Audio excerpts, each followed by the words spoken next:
Secretary, thanks for taking questions. Yesterday, President Joe Biden, when asked whether he was optimistic he felt progress was being made towards getting Israel to agree to humanitarian pauses and strikes, he gave a thumbs up and said yes. Based on your conversations with Israel on Friday, with Arab leaders yesterday and today, do you share the president's optimism? Why hasn't a deal been agreed to yet? And how do you get around Israel's apparent categorical rejection of any kind of a deal like this, a deal that many people seem to think is a modest step?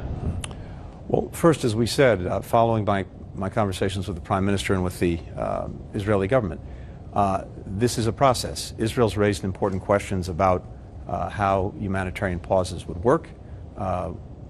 We've got to answer those questions. We're working on exactly that. In fact, we agreed that our teams would get together, and they're doing just that, including today, to work through the specifics, the practicalities of these pauses.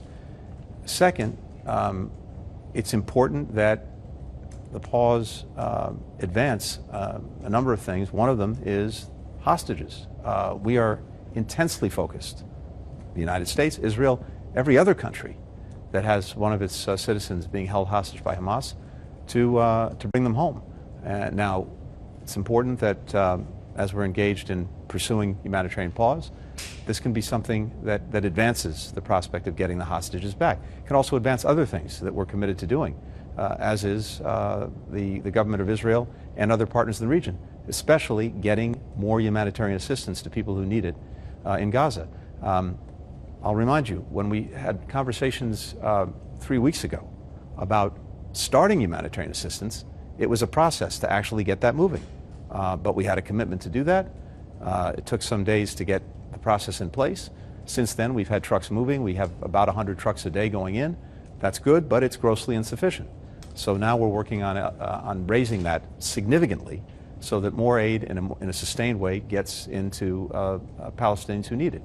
There again, humanitarian pause can also help advance that and create an environment in which we can do as much as possible for people who so desperately need the assistance.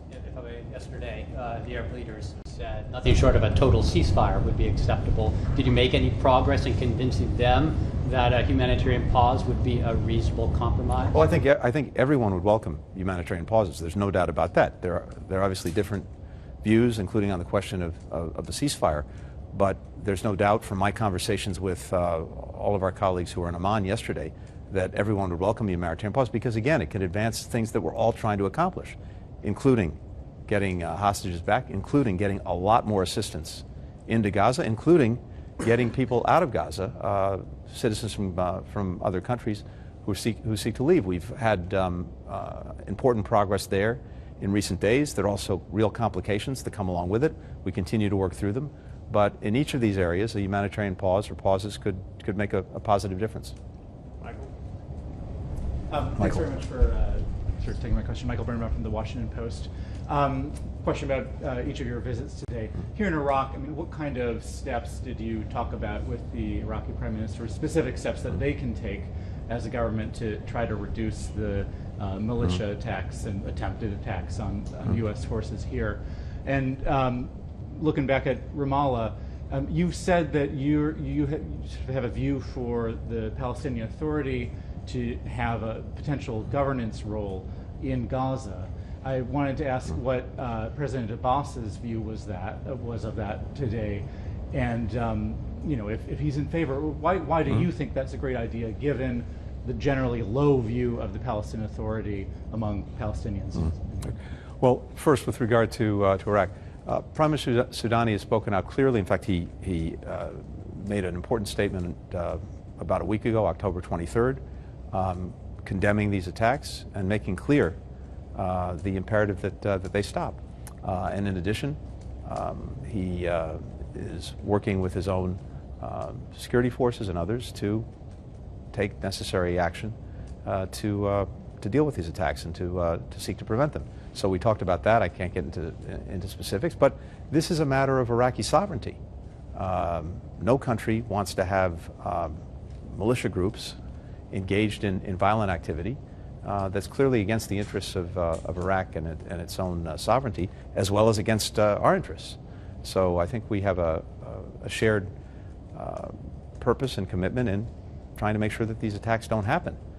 And we also share the interest, and an interest that's shared with virtually everyone in the region, to make sure that the conflict in Gaza doesn't spread to other places, whether it's here or elsewhere in the region. So everyone is looking to take the necessary steps, use their authority, use their influence to try to make sure that this stops, doesn't happen. With regard to the visit to Ramallah and the Palestinian Authority, look, they and we are very focused on the day of, even as we need to be thinking about the day after. And I think what's clear is that with regard to the day after, with regard to future, Gaza, the West Bank, Palestinian views, Palestinian voices, Palestinian aspirations need to be at the center of that. And that's what that we focused on. The PA is playing a very important role right now in the West Bank in trying to keep stability there. That's usually important because no one wants another front in the West Bank or anywhere else, and they're really stepping up under very difficult conditions to do the necessary work. But if you project forward to the future, what we all agree is that in defining that future, in shaping that future for Gaza, for the West Bank, and ultimately for a Palestinian state, Palestinian voices have to be at the center of that. The Palestinian Authority is the representative of those voices, so it's important that it play a leading role. Thank you. Thanks.